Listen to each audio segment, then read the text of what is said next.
we already saw what we think are some of the effects of climate change already. What are you going to pass on to your children?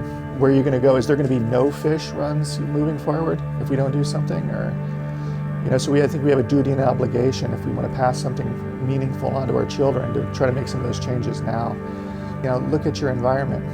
And if you don't like the way things are going, there's things you can do about it. Federal judges, in some cases, are deciding river flows.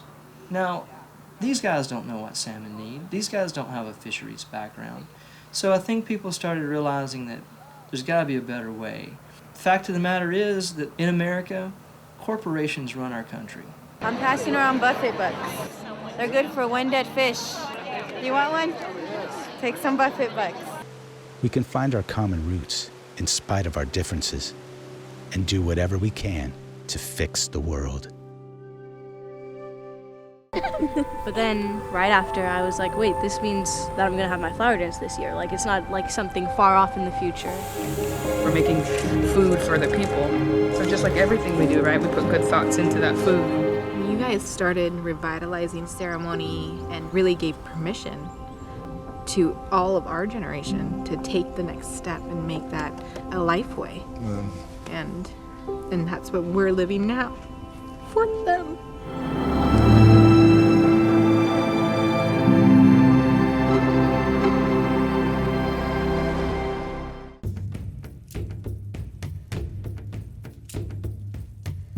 At first there was no fire.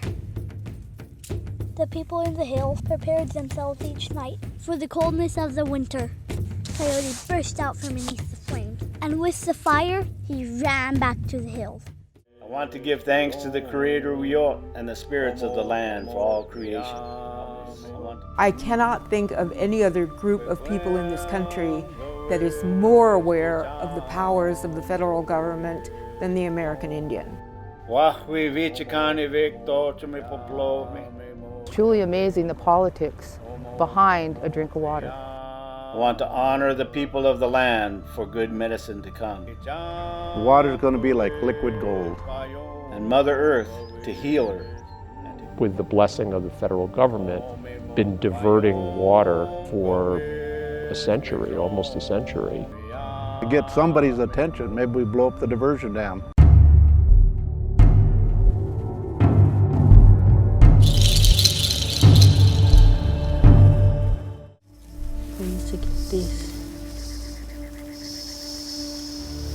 Being on the White Mountain Apache tribe, that's one of the many places that's actually ground zero for American colonialism, because 70% of all foods consumed around the world today originated by indigenous peoples of the Americas.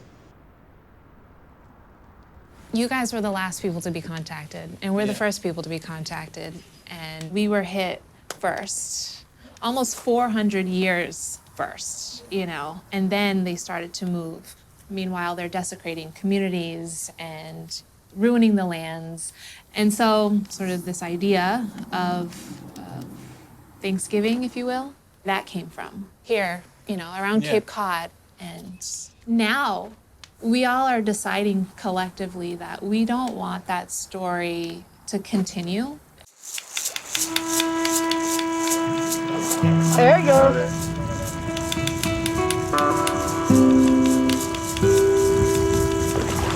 That's a good sign that they did the little dance right here. It's like the time's right. We're here at the right time. We are on a journey to bring back our salmon, to sing for the salmon, to bring them home again. They're more than just a food source. They are the indicators of how healthy our world is. And so now it's our job to get these waters back in order to house them again, to bring them up, to come back to their homes.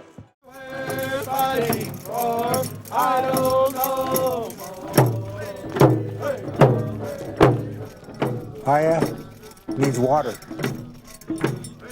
the giver of life. The ranchers stole it from us. LADWP stole it from them. If you don't know your past, you don't know where your future is. You need to stand up for your rights. Today, I'm going to tell you the history of our people.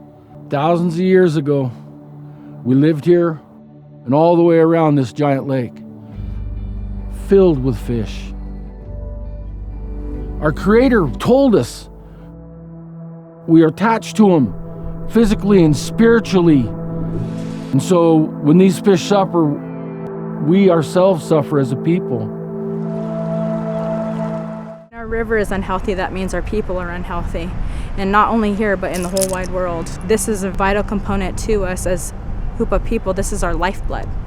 To kind of get a sense of what we're up against and also to convey that to our own people. This state is the 8th largest economy in the world. The engine that runs that is water, and we sometimes take it for granted, but this water and the value of it for hydropower, for irrigation, all those other uses, I think we need to educate our people. We need to have educated tribal members, to be lawyers, to be scientists, to be all those different things, leaders really.